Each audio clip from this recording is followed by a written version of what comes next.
Beriman, yakin dengan Allah, maka Allah minta kita tambah ilmu, dan ilmu itu menjadi kehidupan kita semua.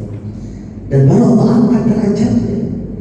Bahkan Nabiullah Adam alaihissalam, ketika saat itu para malaikat sempat saksi dengan kenapa Allah Subhanahu wa Ta'ala, kalau bahasa orang Betawi itu ujung-ujung gitu, ujung-ujung, tiba-tiba di ujung-ujung langsung memproklamirkan ada seorang makhluk yang istilah kasarnya itu baru di dalam dunia ini, di dalam dunia saat itu, baru dalam dunianya saat itu, di surga Allah Subhanahu wa Ta'ala. Itu tiba-tiba Allah mengatakan ada nanti satu tempat yang Allah sebutkan dengan Al.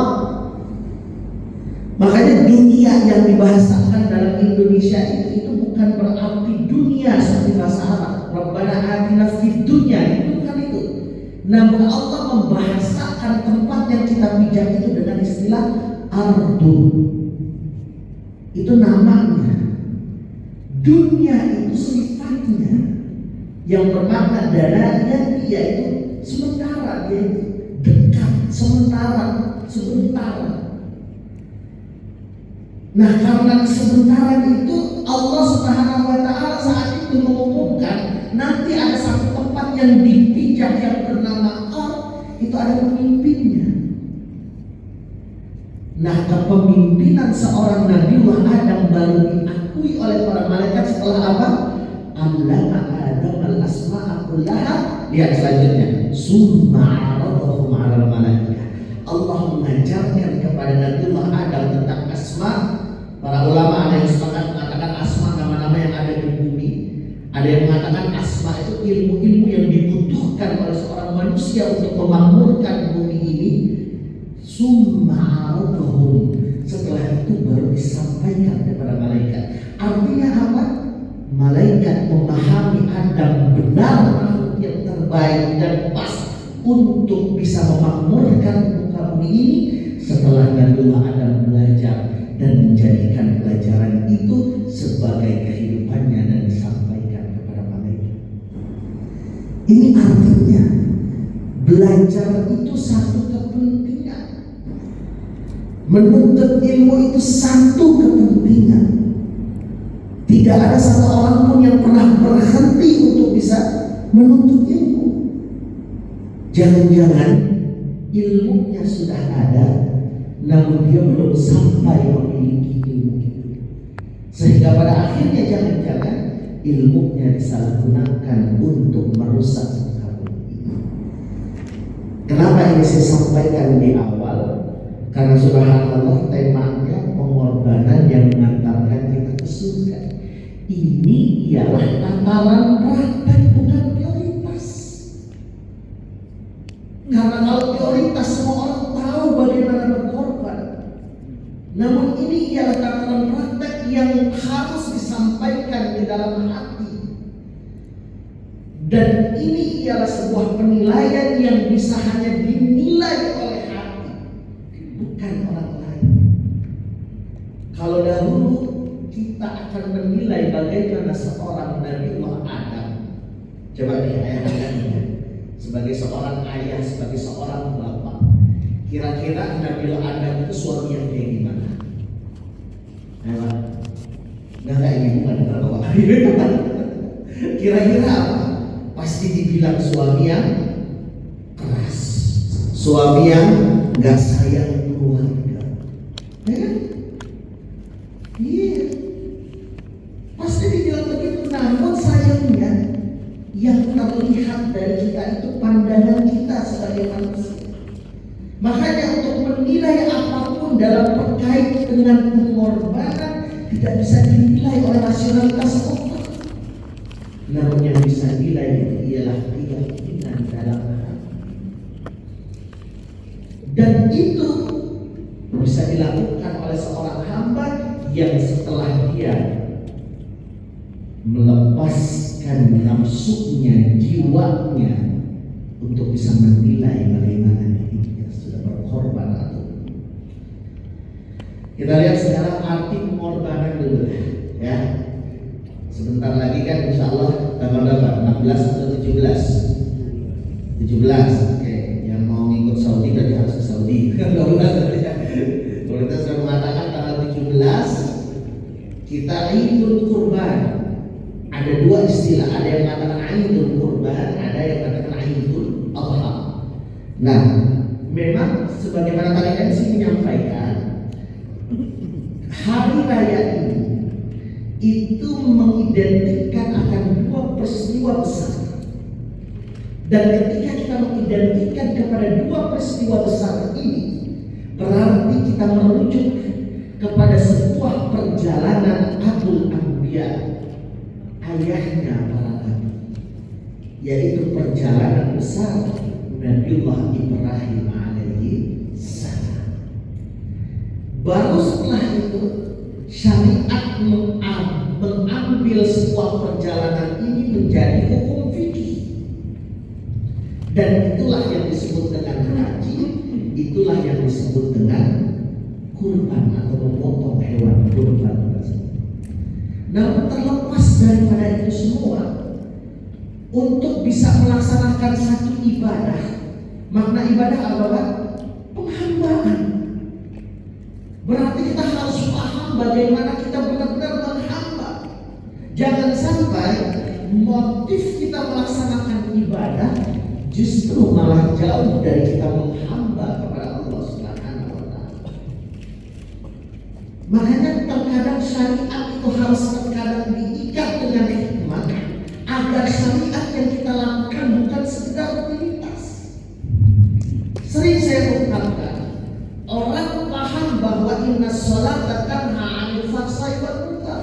Salat itu mencegah kepada kefasikan dan kemungkaran. Namun berapa banyak orang yang salat setelah itu dia mampu melaksanakan kemaksiatan. Karena anekdotnya sering ya Pak, khatibnya bilang ambillah yang baik, pulang-pulang sedang orang yang paling bagus diambil. Kan gitu. Artinya apa? Ternyata ibadah itu rutinitas. Kenapa dia tak tahu ada hikmah yang ada di dalamnya? Dan tak mungkin Allah meminta kita untuk melakukan satu hal tanpa ada makna kehidupan yang ada di dalam. Makanya ketika kita berbicara tentang kurban, kurban itu bisa diambil dari bahasa Ibrani. Kurban yang berarti dia ialah persembahan. Namun ketika kita mengambil dari bahasa Arab yang artinya qaf ra ba alif kurban, itu berasal dari satu akar makna yang berarti qarraba yuqarribu, artinya mendekat, taqarrub ila Allah. Jadi kurban adalah bagaimana kita mendekat kepada Allah Subhanahu wa Ta'ala. Maka patokan orang-orang yang melaksanakan pengorbanan demi pengorbanan, baik itu yang dilaksanakan dengan ibadah hajinya, baik itu nanti yang akan dilaksanakan dengan ibadah pemotongan hewan kurbannya, syarat utamanya ialah mendekat kepada Allah Subhanahu wa Ta'ala. Dan ini jadi patokan ibadah itu diterima atau tidak. Karena intinya bahwa kita ini mendekat dengan Allah Subhanahu wa Ta'ala. Kalau kita sudah mendekat dengan Allah Subhanahu wa Ta'ala, maka apa yang tidak mungkin bagi Allah? Hanya sekedar memasukkan kita kepada surganya Allah sangat mungkin. Kenapa? Kita sudah dekat. Istilah sekarang ada orang dalam ya Pak? Udah orang dalam lagi, udah orang dalam banget. Zat yang sangat dalam sangat mungkin. Namun masalahnya, apakah yang kita lakukan ini benar mendekat dengan Allah, atau jangan-jangan hanya untuk membuat klarifikasi bahwa kita mampu menaklukkan dunia ini? Berapa banyak sekarang karena ibadah haji dan ibadah kurban itu teridentikan akan material keduniaan. Ini harus diakui. seperti material keduniaan, maka terkadang orang menilainya sebagai bagaimana dia menaklukkan dunia, bukan urusan akhirat. Keluar dari makna itu. Makanya kembalilah kita bagaimana kita mendekat dengan Allah Subhanahu wa Ta'ala. Bagaimana kita menjadikan diri kita itu dekat dengan Allah Subhanahu wa Ta'ala. Dan ini yang digambarkan oleh bagaimana perjalanan Nabiullah Ibrahim alaihissalam. Ayahanda sekalian, seorang Nabiullah Ibrahim alaihissalam mulai dia mencari bagaimana hakikat Allah, pengorbanan apa yang dia keluarkan. Bukankah saat itu ayahnya sebagai pemaham patut itu pernah mengancam seorang Ibrahim untuk dibunuh? Namun apakah Ibrahim tetap begitu saja? Tidak. Nabiullah Ibrahim tidak pernah membalas sedikit pun apa yang dilakukan oleh ayahnya. Justru ia mendoakan agar ayahnya kembali kepada ajaran tauhid. Karena menuju ketauhidan kepada Allah Subhanahu wa Ta'ala itu perjalanan yang panjang, dan dia melihat bagaimana alam semesta ini membuktikan bahwa ada satu zat yang maha kuasa yang mampu mengatur segalanya. Bukan bulan, bukan matahari, bukan pepohonan, dan bukan yang lainnya. Cara inilah yang akhirnya Nabiullah Ibrahim terus lakukan untuk mendekat kepada seorang zat, sebuah zat yaitu Allah Subhanahu wa Ta'ala. Ayo bunda, bisa kita bayangkan ketika saat itu seorang Ibrahim alaihissalam. Saya nanya ke bapak-bapak, bahaya karena dia Nabi Ibrahim punya istri berapa pak? Oh, paham. Dua ya. Nabi Ibrahim punya istri dua. Yang pertama itu namanya Ibunda Sarah, Siti Sarah. Ini ialah cerminan muslimah yang sangat indah. Kecantikan seorang Sarah itu tidak bisa ditandingkan. Bahkan dalam salah satu kisah, ketika saat itu Nabiullah Ibrahim berangkat ke Mesir. Salah satu kisah, ketika Nabi Ibrahim berangkat ke Mesir saat itu, dan di tengah perjalanan itu Nabi Ibrahim bilang ke Sarah, nanti ketika masuk Mesir, kau jangan mengaku sebagai istriku, tapi mengakulah sebagai saudara. Kenapa? Karena ada salah satu raja yang zalim, ya, dia itu sukanya aneh. Apa sukanya? Suka sama istri orang. Oh, banyak yang seperti itu. Enggak tahu saya. Ini saya cerita tentang Nabi Ibrahim, tentang raja yang seperti ini. Ya, nah sampai akhirnya ditelusurin oleh para penjaganya, ternyata memang akhirnya ketahuan bahwa Sarah ini ialah istrinya Ibrahim, yang akhirnya dia ditangkap. Karena saking ini raja terpesona dengan seorang Siti Sarah, berapa kali raja terus ingin melakukan satu hubungan yang tidak baik. Bahkan Nabiullah Ibrahim berdoa dan akhirnya diikuti oleh Siti Sarah. Dia berdoa supaya dia tidak disentuh oleh lelaki manapun kecuali dari suaminya. Ketika mau disentuh, justru malah ini raja akhirnya stop, gak bisa bergerak sekali, gak bisa bergerak sekali. Dia bilang kayak begitu.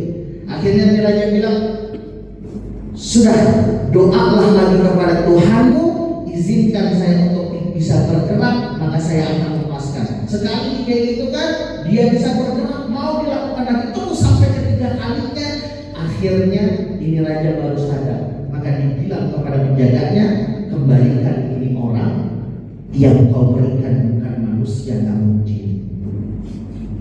Nah,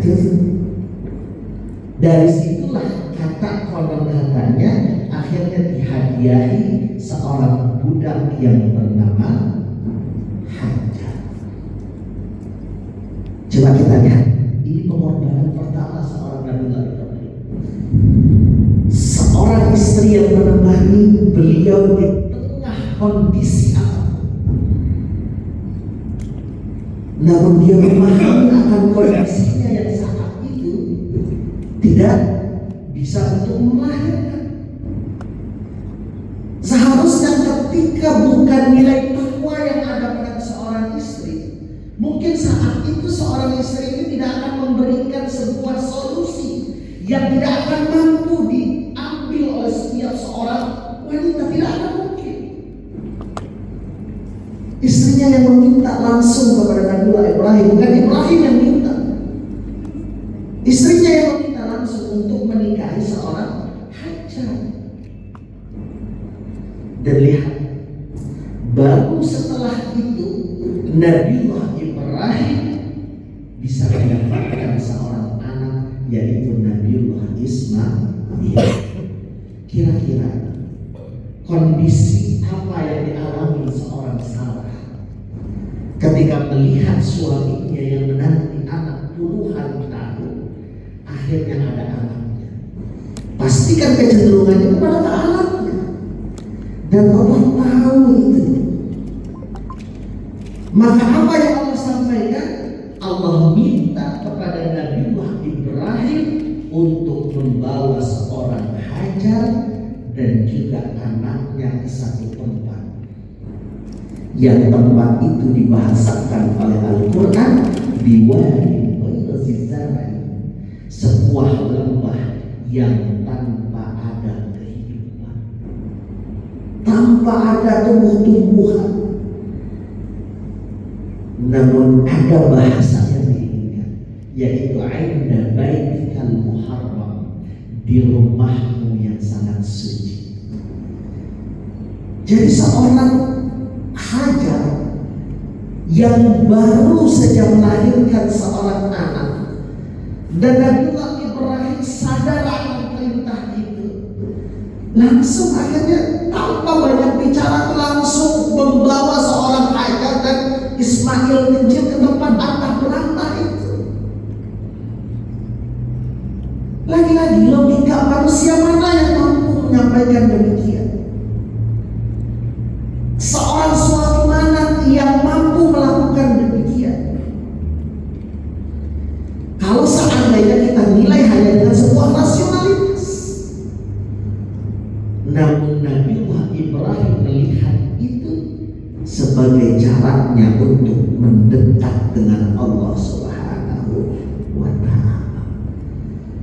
Alhasil, ketika keyakinan mendekat dengan Allah Subhanahu wa Ta'ala ini hadir, apakah Allah akan menyia-nyiakan kita? Tidak. Saat itu mungkin betapa beratnya, betapa luluhnya seorang hati suami yang harus meninggalkan anak istrinya di tempat yang tanpa ada kehidupan demikian. Namun seorang Ibrahim pun telah membuat keluarganya semuanya kembali kepada ketauhidan Allah Subhanahu wa Ta'ala. Makanya yang dinilai itu bagaimana mendekat dengan Allah Subhanahu wa Ta'ala.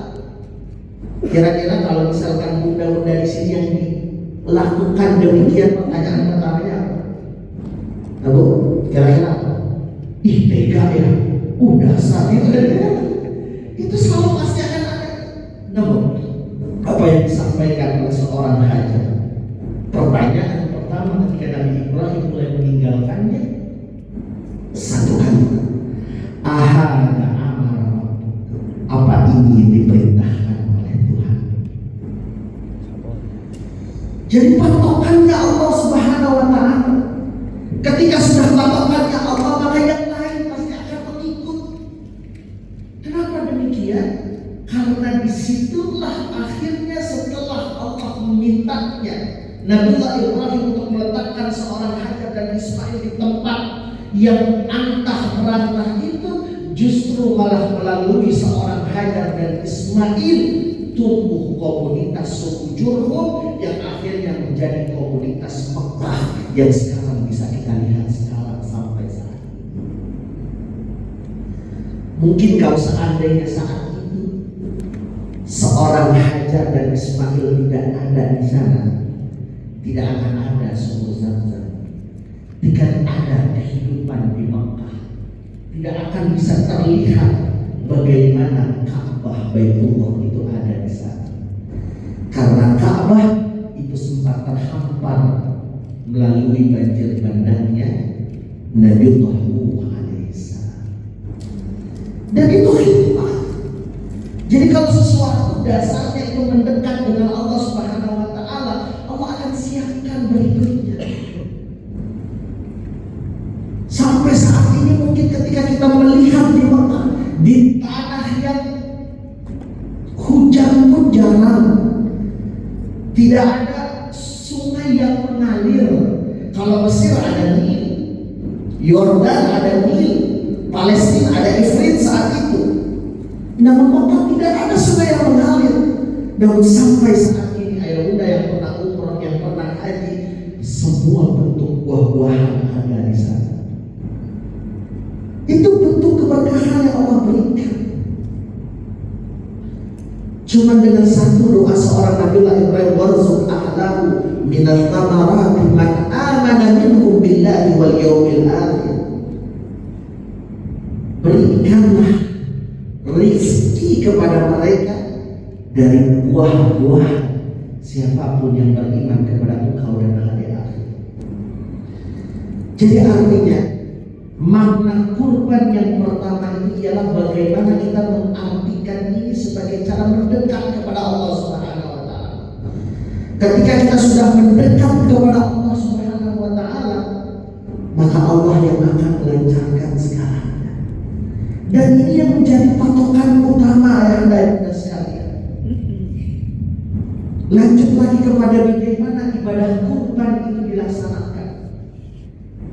Ibadah kurban dilaksanakan melalui sebuah firman Allah Subhanahu wa taala ketika seorang Nabiullah Ibrahim dalam As-Saffat ayat 102 sampai 107 itu mengisahkan dengan begitu detail yang akhirnya nanti disempurnakan melalui sebuah firman Allah Subhanahu wa taala dalam surat Al-Kautsar, "Washalli li rabbika wanhar." Salatlah engkau, setelah itu potonglah hewan kurban. Dan itu jadi syariat kurban saat ini. Dan melihat bagaimana seorang Ibrahim itu mengambil pelajaran dan melaksanakan perintah Allah yang secara nalar tidak mungkin dilakukan oleh siapapun. Coba Nabi Ibrahim hanya melihat perintah itu melalui mimpi. Nah, seorang Ibrahim sadar mimpi seorang anbiya itu ialah sebuah perintah. Dan apakah cukup sampai di situ? Tidak. Dia pun ingin melihat anaknya pun juga taat dan patuh kepada Allah Subhanahu wa taala. Makanya ketika dia melihat mimpi tersebut, dia tidak mengambil hak prerogatif dia sebagai seorang ayah dengan langsung meminta kepada anaknya, "Ani azbahu." Sekarang aku akan membunuhmu, aku akan menyembelihmu. Tidak seperti itu yang disampaikan oleh seorang Nabiullah Ibrahim. Karena dia tahu, dia ingin mengetes bagaimana didikannya kepada seorang anak ini itu berhasil mengantarkan anaknya menuju ketauhidan kepada Allah Subhanahu wa taala, menuju kepada ketaatan kepada Allah Subhanahu wa taala. Maka bahasa Al-Qur'an yang disampaikan yang ketika saat itu Nabi Ibrahim sampaikan ialah fanzur mada nara. Wahai anakku, lihatlah bagaimana pendapatmu tentang ini semua. Subhanallah, ayah-ayah dan sekalian, melihat bahasa yang disampaikan Quran ini, sekali lagi inilah makna pengorbanan yang sesungguhnya, atau makna ketaatan yang sesungguhnya. Seorang ayah dapat perintah melalui mimpi. Setelah itu ia ingin sampaikan kepada anaknya, dan bahasa yang pertama disampaikan itu ialah ya bunai. Ini sering saya ungkap, kalimat ya bunai itu ialah satu bahasa panggilan terbaik dalam bahasa Arab. Jadi kalau misalkan ibn itu kan artinya kan sering kita dengar, misalkan Muhammad bin Fulan, bin itu kan artinya anaknya Fulan. Ibn itu anak, ibni anakku. Jadi kalau kita panggil dia bi, wahai anakku, itu masih tingkatan kedua tuh. Tapi kalau udah bahasanya ya bunai, mungkin kalau diistilahkan sekarang wahai sayangku, wahai anakku yang tercinta, wahai bestiku, atau apapun itu bahasa yang sangat tinggi dalam Al-Quran, bahasa yang sangat tinggi dalam bahasa Arab. Ya bunai, ya bunai, inni ara fil manam anni asbah. Aku melihat dalam mimpiku bahwa aku menyembelih. Sekarang bagaimana pendapat? Namun ayah tidak mungkin demikian. Karena apa yang ada itu hanyalah nilai ketaatannya kepada Allah Subhanahu wa Ta'ala. Hanya nilai yakinnya dengan Allah Subhanahu wa Ta'ala, itulah yang ditunjukkan. Dan lihat balasan seorang anak yang dibesarkan dengan nilai tauhid. Dia tanpa berpikir. Kalau kita berbicara kepada keadaan sekarang, kita kan apalagi anak-anak sekarang pasti akan ada dialog yang sangat hebat gitu. Ibu pasti tega banget sih, kenapa sih ngomong pasti kan begitu. Namun lihat apa yang disampaikan oleh seorang Ismail. Ya abadi, wahai ayahku tersayang, if'al, kerjakan sekarang. Kerjakan sekarang. Itu pakai fi'il amar yang langsung. Jadi jangan nanti kerjakan sekarang. If'al ma tu'mar satajudni insyaallah minas sabirin. Kau akan temukan aku menjadi orang-orang yang sabar. Ya, bagaimana seorang anak demikian bisa menyampaikan itu kepada seorang ayahnya. Dan mungkin ada satu hal yang ingin saya sampaikan, yang mungkin jarang sekali diungkap, bahwa seorang Ismail kecil, bukti pasrah dan tawakalnya kepada Allah begitu kuat, itu menyampaikan kepada seorang Ibrahim sebelum ia meletakkan kepalanya kepada tempat penyembelihan. Bahasa Quran falam matana jadi ketika saat itu seorang Ismail diletakkan kepada tempat penyembelihan. Ada 3 permintaan Ismail yang di luar nalar. Apa yang pertama? Seorang Ismail minta kepada Nabi Ibrahim, wahai ayahku, jangan lupa kau bawa tali. Nanti tali itu untuk mengikat aku di tempat penyembelihan, agar nanti aku tidak terluka. Itu pesan. Pesan yang kedua yang disampaikan, wahai ayahku, jangan lupa kau tajamkan pisaunya, agar nanti dengan pisau yang tajam nanti kau akan mudah untuk menyembelih aku. Dan nanti kalau seandainya kau tidak menajamkan pisaumu, maka nanti aku akan meronta-ronta. Ketika aku meronta-ronta, maka kau tidak akan tega dan tidak jadi untuk menyembelih aku. Itu disampaikan kepada seorang anak dengan ayahnya. Dan yang ketiga, seorang Ismail bilang, aku akan lepaskan gamis luarku, biar nanti gamis ini kau sampaikan kepada ibundaku, dan ibundaku tidak akan sedih melihat anaknya harus disembelih. Nilai ketaatan apa yang mampu mengungkapkan demikian? Dan ini yang seharusnya difahami oleh setiap kita, bahwa yang pertama kali menjadi patokan itu ialah bagaimana kita mendekat dengan Allah Subhanahu wa Ta'ala. Maka orang-orang yang melaksanakan ibadah haji, ayahanda yang muda sekalian, ataupun melaksanakan ibadah kurban, setidaknya dia memiliki 3 mental.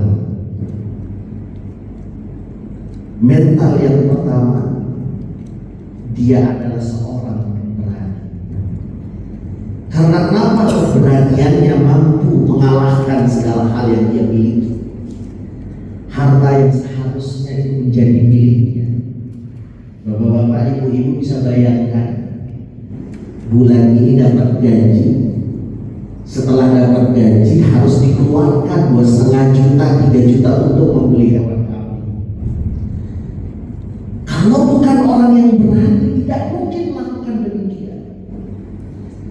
Kita nabung uang banyak dari awal tahun sampai akhir tahun, apalagi yang pakai menggunakan mungkin kredit berjangka untuk melaksanakan ibadah haji, udah terkumpul 25 juta, ditaruh ke bank hanya untuk mendapatkan nomor kursi. Kalau bukan orang yang berani, tidak mungkin melakukan demikian. Harus nunggu lagi sekian puluh tahun. Yang harusnya mungkin uang 25 juta itu bisa digunakan untuk yang lain, namun kita korbankan. Kalau bukan berani, tidak mungkin kita melakukan itu. Yang kedua ialah orang-orang yang kuat dalam menunggu